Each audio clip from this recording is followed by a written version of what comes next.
अस्सलाम वालेकुम दोस्तों, कैसे आप सब लोग? उम्मीद है खैरियत से होंगे। आप सभी को पता ही है कि पीएसएल के मैच स्टार्ट हो गए, तो कुछ जो रह गए थे वायरस की वजह से वो अभी स्टार्ट हो गए हैं। तो सभी लोग मुझे रिक्वेस्ट की थी कि यार कोई ऐसा ऐप बताओ जिससे हम मोबाइल पे लाइव क्रिकेट देख सकें। तो अब भाइयों के लिए मैं एक ऐसा ऐप लेके आया जो बहुत ही ईजी और बहुत कम डेटा पे चलने वाला ऐप है। तो लाइव आप मैच देख सकते हैं। तो कौन सा ऐप है मैं आपको वो बता देता हूँ। तो अपने प्ले स्टोर में जाएँ। तो मैं प्ले स्टोर को ओपन कर लेता हूँ।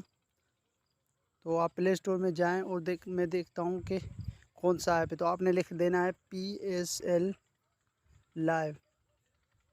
तो आपने PSL लाइव लिख देना है।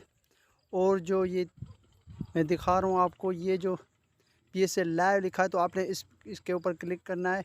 और ये देखें, ये आपने डाउनलोड कर, बहुत ही ईजी और बहुत फास्ट प्लेयर है।